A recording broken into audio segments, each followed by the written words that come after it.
যেতিয়া জঙ্গলত মানে বাঘে খাবৰ কাৰণে যেতিয়া একো নাথাকে তেতিয়া গাহু খায়, হয় না নাই? মানুহে জেগা নাপায়হে কংগ্ৰেছত ভোট দিছে। এতিয়া বিজেপিক ভাল নাপায়, AIUDFক বিজেপিৰ বি টিম এইটো চব সকলোৱে গম পাই গৈছে, যাৰ কাৰণে কংগ্ৰেছক জেগা পোৱা নাই, কংগ্ৰেছক ভোট দিছে। সেই বুলি যে কংগ্ৰেছৰ দুৰ্ঘ তেনেকুৱা নহয়।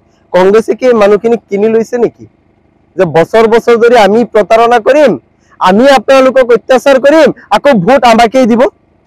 গতিকে ৰাইজে এইবাৰ এইবোৰ ৰাজনীতিৰ পৰা পৰিত্ৰাণ বিচাৰিছে। ৰাইজে এইটো বিচৰা নাই যে কংগ্ৰেছে কোনোবা সামগ্ৰী সমষ্টিৰ মানুহ আনি ৰূপয়াতত দি দিয়ক আৰু বাৰে বাৰে আমি তেওঁকে ভোট দিম। বাজিয়া গাঁৱৰ পৰা এজন বিধায়ক ৰকিবুলৰ আশীৰ্বাদত তেওঁক টিকেট দি দিলে আৰু ৰাইজে কংগ্ৰেছ UDFৰ এলায়েন্সত তেওঁক সেকেন্ড টাইম বিধায়ক বনাই দিলে। তো সেই বুলি যে এইবাৰ তেওঁকেই দিব সেইটোতো কথা নহয়। তো গতিকে মই কাৰো দুখ কব খোজা নাই। এতিয়া ৰাইজে পৰিৱৰ্তন বিচাৰিছে, ৰাইজে বিচাৰিছে যে ইয়াৰ এজন স্থানীয় মানুহক বিধায়ক বনাওক। মোকেই যে বনাব তেনেকুৱাও কথা নহয়, ৰাইজৰ ইচ্ছা।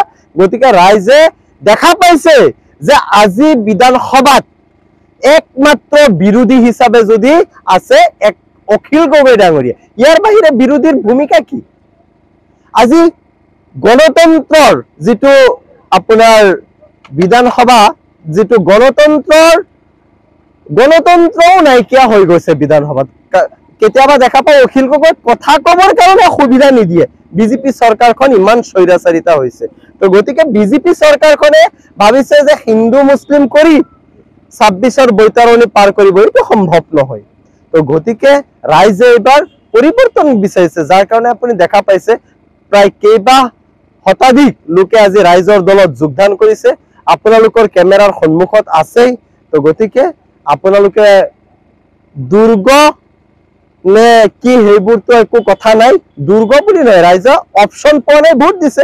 এতিয়া অপশ্যন পাইছে, অখিল গগৈৰ দল আহিছে, গতিকে ৰাইজে অখিল গগৈৰ দলক আঁকোৱালি ল'ব। কাৰণ অখিল গগৈ এজনেই ব্যক্তি বিধানসভাৰ মজিয়াত যোনে অন্যায়ৰ বিৰুদ্ধে শূন্য সহনশীলভাৱে যুদ্ধ কৰি আছে। তো গতিকে সেই যুদ্ধত ৰাইজ ওলাই আহিছে, ৰাইজে সেই যুদ্ধত সামিল হৈছে, হৈ পেলাই ৰাইজে এই যুদ্ধ আগন্তুক 26ত এই যুদ্ধ জয় কৰাৰ কাৰণে ৰাইজ ওলাই আহিছে। কাৰো দুৰ্গ খহাবলৈ অহা নাই, কাৰোবাৰ দুৰ্গ বনাবলৈ অহা নাই। একমাত্ৰ আহিছে ৰাইজে নিজৰ অধিকাৰ প্ৰতিষ্ঠাৰ কাৰণে, নিজৰ অধিকাৰ কাঢ়ি অনাৰ কাৰণে, অখিল গগৈৰ লগত যুদ্ধত সামিল হবৰ কাৰণে।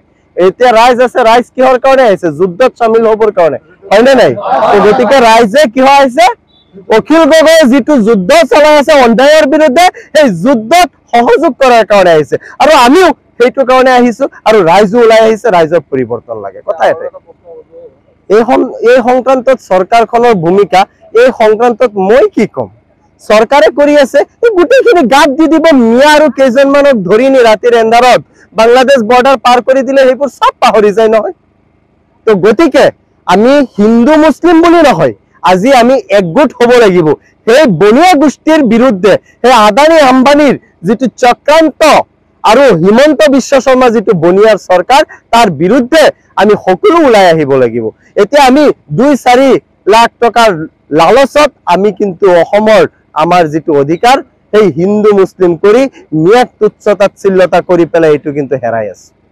আজি মিয়া মানুহখিনিয়ে অসমীয়া ভাষাটোক প্ৰতিষ্ঠা কৰিছে অসমত, আৰু মিয়া মানুহখিনিয়ে অসমীয়া ভাষাটোক জীয়াই ৰাখিছে। আৰু সেই মিয়া মানুহখিনিক লৈ আপোনাৰ অসমৰ ৰাজনীতি গৰম কৰে। তো সেই বস্তুটো যাতে নহয়, মিয়াৰ ওপৰত অত্যাচাৰ কৰিলে যাতে আমাৰ হিন্দু ভাইসকলো আগুৱাই আহে, সকলো বহু হিন্দু ভাই আগুৱাই আহে, কিন্তু সকলো হিন্দু ভাইসকলে বুজা দৰকাৰ যে মিয়াও আমাৰ অসমৰ এটা অংগ, তেওঁলোকো আমাৰ অসমৰ লগতে আছে। আৰু এই বিদেশীৰ নামত, বাংলাদেশীৰ নামত যিটো ইস্যু, সকলোৱে জানে যে বাংলাদেশত পঠাব নোৱাৰে, আন্তৰ্জাতিক আইন এটা আছে। তো সেই আইনৰ ভিত্তিতহে তেওঁলোকে পঠাব পাৰিব, কোনোবা যদি সঁচাকৈ বিদেশী। কিন্তু এইটো যে বুট বেংক, এই উন্নয়ন ঢাকি আদানী আম্বানী খুচি কৰি পেলাই ৰাইজৰ ওপৰত টেক্সৰ নামত মাধমাৰ সুদাই বিজেপি চৰকাৰে যে অত্যাচাৰ কৰিছে, সেই অত্যাচাৰটোক খন্তেক সময়ৰ কাৰণে অকণ মলম দিয়া কাৰণে এই মিয়া মানুহখিনিক অত্যাচাৰ কৰে, বাকী একো কাম নাই বিজেপি। তো আপোনালোকে দেখা পাই আছে গোটেই অসমত এতিয়া ৰাইজৰ দলৰ প্ৰতি অখিল গগৈৰ যিটো যুদ্ধ দেহী পৰিৱেশত অন্যায়ৰ বিৰুদ্ধে যিটো যুদ্ধ চলাই গৈ আছে তাৰ প্ৰতি আকৃষ্ট হৈ ৰাইজ ওলাই আহি আছে আপোনালোকৰ সন্মুখত। মই কি কম, আপোনালোকৰ কেমেৰাত সব দেখোন বন্দী হৈয়ে আছে।